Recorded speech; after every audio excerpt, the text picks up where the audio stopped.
Hi everyone, welcome to the weekly review of my daughter's ABLE account. ABLE stands for Achieving a Better Life Experience, and it's an investment/checking account for people with disabilities. And given my daughter does have a severe disability long term, her money makes sense to be in an ABLE account.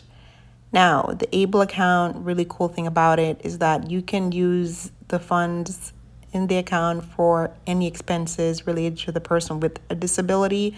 So it can be used for education expenses, clothing, food, transportation, housing, etc. But the way I am looking at my daughter's ABLE account is purely as an investment account. Essentially, this is her 401k because she will not be able to work and provide for herself. So balance on the account is $37,290.06. Just for reference, my daughter is 5 years old. I've been investing for her since the age of 1.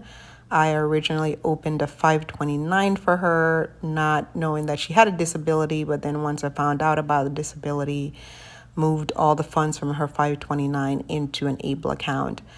My ultimate goal is, this account to be $100,000 plus. That would be amazing, right? But I'm just trying to do the best that I can.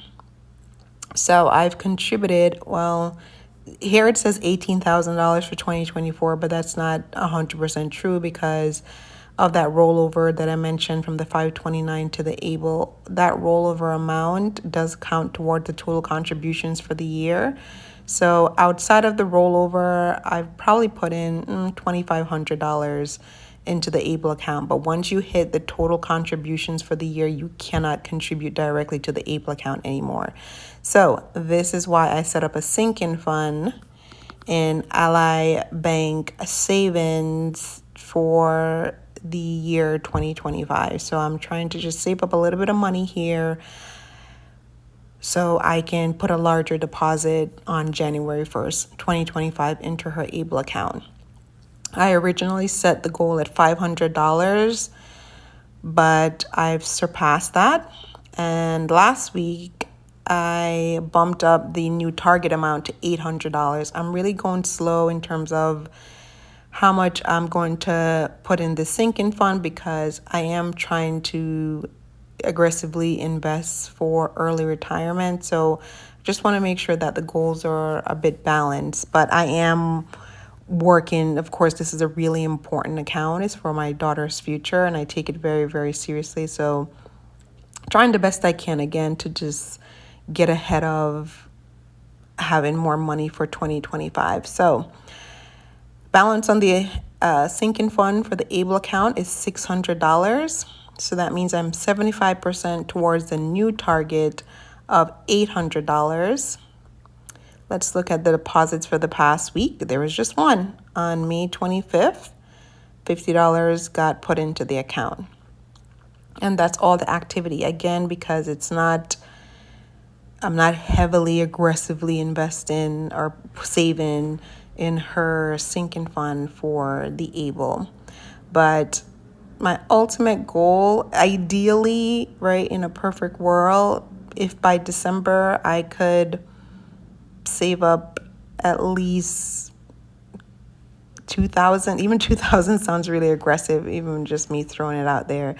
Let me go back to something that's maybe a little more realistic. $1,000 by the end of the year, I would be happy. Anything above 1,000 would be great. Do I think that's realistic? If I hit this $800 goal, let's say if I hit this $800 goal by the end of the summer in August, and I only have $200 more to save from September through December, yes, I would think it's very realistic for me to save at least $1,000 for the sinking fund for the ABLE. But stick around and watch me on this journey. So I keep these videos because, again, I just want to make sure that I have representation for anyone who's just curious about a parent that has a child with a disability, how they're planning financially for their child, or other special needs parents who are just curious about the ABLE account and how I am personally managing it for my daughter. This is the only account that I have specifically for her, but the ultimate plan, right, is that in addition to her ABLE account, my life insurance policy, and excess money that will be left behind from my own personal investments, all of that combined together will take care of her for her lifetime. That's the plan, that's the goal. So just trying to accumulate as much as I can. So whatever I pour into my retirement is ultimately going to benefit her. So that's the way I look at it. All right. I will catch you next week. Bye.